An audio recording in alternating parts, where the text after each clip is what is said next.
गुलामी के उस दौर में आजाद मानसिकता के साथ पैदा होना ही अपने आप में एक क्रांति थी। 20वीं शताब्दी, 19वीं शताब्दी के लास्ट फेज में उनका जन्म हुआ 1897। 20वीं शताब्दी में वो युवा हुए। और मैंने कहा कि गुलामी के उस दौर में क्रांतिकारी विचारधारा रखना। ऑयटन एपिसोड शिक्षक हुआ करते थे नेताजी के। हालांकि शिक्षक को भारत की परंपरा ने गुरु का दर्जा दिया है और टीचर होने के लिए बड़ी सारी मान्यताओं से ऊपर उठना पड़ता है। वो जातिवादी नहीं हो सकता, वो क्षेत्रवादी नहीं हो सकता, वो संप्रदायवादी नहीं हो ही नहीं सकता। शिक्षक के ऊपर इन सब चीजों का कोई प्रभाव नहीं पड़ता। और अगर शिक्षक किसी भी स्तर पर बायस होता है तो वो शिक्षक की गरिमा को खो देता है। मिस्टर ऑयटन भारतीय संस्कृति का मजाक उड़ाया करते थे स्कूल में। स्कूल के लड़कों ने पीट दिया। इंक्वायरी कमेटी बैठी। अब इंक्वायरी कमेटी बैठी तो सुभाष चंद्र बोस जी का नाम आया, रेस्टिकेट हुए। हालांकि चूंकि परिवार एक संभ्रांत परिवार था, शक्तिशाली परिवार था, तो किसी तरह से इस मामले को रफा दफा किया गया। लेकिन संस्कृति के लिए आवाज उठाना, मैंने बड़े सारे मौके पे क्लास में देखा कि 98% लोग प्रतिवाद करते ही नहीं, विरोध करते ही नहीं, प्रश्न पूछते ही नहीं।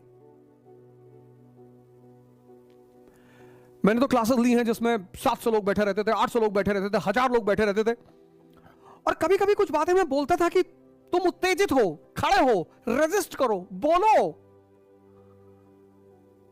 पर ऐसी कोई घटना मुझे याद नहीं जब किसी व्यक्ति ने क्लास में उठकर किसी बात का विरोध किया हो। गुलामी के उस दौर में अंग्रेजी शिक्षक का विरोध करना, अपने कैरियर को दांव पे लगाना पराक्रम है।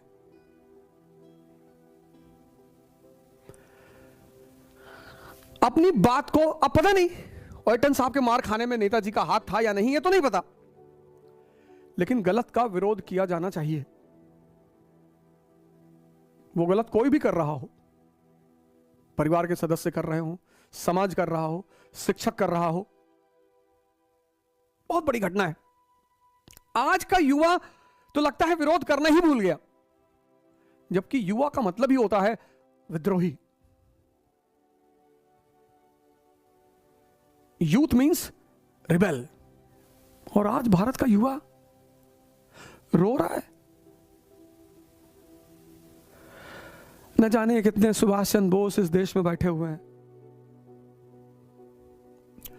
उनको जरूरत किसकी है? शारीरिक और मानसिक ताकत की,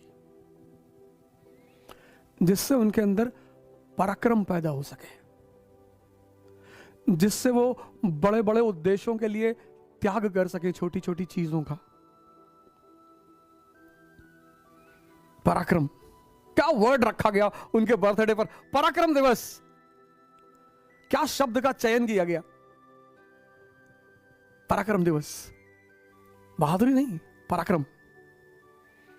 महान उद्देश्य के लिए किया गया त्याग। मैं इस देश के युवाओं से निवेदन करता हूं, प्रार्थना करता हूं, हाथ जोड़ता हूं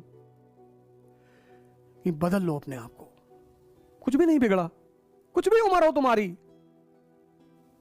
शेरशाह सूरी 65 साल में हिंदुस्तान का शहंशाह बना।